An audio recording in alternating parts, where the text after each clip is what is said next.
اور حضور صلی اللہ علیہ وسلم نے یہ بھی فرمایا، حدیث پاک ہے، قیامت اس وقت تک نہیں آئے گی جب تک کہ عرب کے کچھ قبیلے بت پرستی نہ کرنے لگ جائیں۔ عرب میں ہوگا ہی، عرب میں بت پرستی ہونے لگ جائے گی، مشرکین وہاں پیدا ہو جائیں گے۔ یہ حدیث میں 1400 سال پہلے میرے آقا نے فرمایا۔ تو تم کبھی ان کو جبے کبوں میں دیکھ کر، پوجا پاٹ کو دیکھ کر یہ مت سمجھنا اسلام فلیکسیبل ہے، اسلام میں سب کچھ ہو سکتا ہے۔ وہ تو آپ نشے کے اڈے بھی کھول لیں گے اور کھول رہے ہیں۔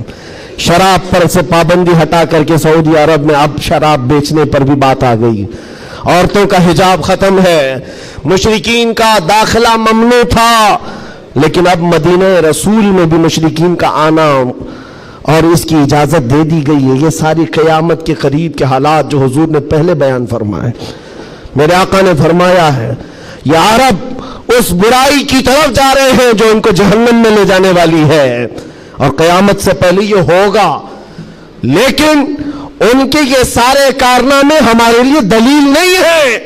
حرم مکہ کا امام کیا کرتا ہے یہ ہمارے لیے دلیل نہیں، صدیق اکبر کیا کہتا تھا وہ ہمارے لیے دلیل ہے، فاروق اعظم کیا کہتا تھا وہ دلیل ہے، عثمان غنی اور حیدر کرار کیا کہتے تھے وہ دلیل ہے۔ یہ بکے ہوئے لوگ اگر منبر پر چڑھ گئے تو ان کے خد و خال دیکھ کر کے تم مت بگڑ جانا۔ یہاں سے حالات ایسے ہو سکتے ہیں، خانہ کعبہ کے منبر پر کھڑے ہونے والا امام بھی اسرائیل کی فتح کے لیے دعا کر سکتا ہے، یہ ایمان بیچے ہوئے لوگ آ سکتے ہیں، اس لیے کہ یزید کا دور بھی آیا ہے، کرامتہ کا دور بھی آیا ہے، باطل قوتوں کا دور بھی آیا ہے جب انہوں نے کعبے کی امامت کی ہے، لیکن اہل سنت و جماعت ہمیشہ اس بات پر قائم رہے ہیں ان لوگوں سے ہمارا دین نہیں چلتا، اللہ اور اس کے رسول کی حقانیت اور قرآن سے ہمارا دین چلتا۔ اور ایک بات آخری، اسلام اپنا دفاع خود کرتا ہے، اسلام اپنا ڈیفینس خود کرتا ہے۔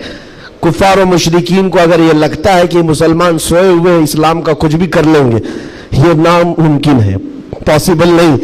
ہم جیسے کروڑوں بھی سو گئے تب بھی اسلام قائم رہے گا۔ اسلام اپنا ڈیفنس خود کرتا ہے، کیوں؟ اس لیے کہ یہ انسانوں کا بنایا ہوا دین نہیں ہے، خلاق کائنات کا دین ہے۔ اور قرآن میں رب تعالیٰ نے فرمایا یریدون لیطفئوا نور اللہ بافواہہم، لوگ اپنے منہ کے پھونکوں سے اسلام کا چراغ بجھانا چاہتے ہیں اور اللہ اپنا چراغ مکمل کر کے رہے گا۔ وَلَوْ كَرِهَ الْكَافِرُونَ، اگرچہ کافر ناپسند کرے۔ اور ایک بات سن کر کے جائیں، میرے رب کا وعدہ ہے قرآن پاک میں، یہ دین اسلام پوری دنیا پر غالب آ کر رہے گا، آ کر رہے گا۔ یہ بات میں نے کئی جگہ اسٹیجوں پر کی تو کچھ لوگوں نے کہا بھی تھا جو نان مسلم ہیں، انہوں نے کہا تھا کہ یہ مولانا ایسے بیٹھ کے چلا رہا ہے، حالات دیکھتا نہیں ہے، فلسطین میں ان کے ٹکڑے ہو رہے ہیں، شام کو تباہ کر کے رکھ دیا گیا ہے، عراق میں ان کے جنازے نکلتے ہیں، افغانستان کو توڑ کر رکھ دیا گیا ہے، اور یہ مولانا چلا کر کہتا ہے اسلام پوری دنیا میں غالب آ کر رہے گا۔ یہ اپنا محلہ نہیں بچا پاتے، پوری دنیا کی بات کرتے ہیں۔ ظالموں تمہیں خبر کیا ہے، اسلام زندہ ہوتا ہے ہر کربلا کے بعد۔ تاریخ یہ بتاتی ہے اگر اسلام کو ختم ہونا ہوتا رسول اللہ کے نواسی کی شہادت کے بعد ختم ہو جاتا، علی اصغر علی اکبر کی شہادت پر ختم ہوتا، جب رسول اللہ کے گھرانے کی شہادت پر اسلام نہیں رکا، ہمارے ہزاروں کے قتل پر کبھی اسلام نہیں رک سکتا۔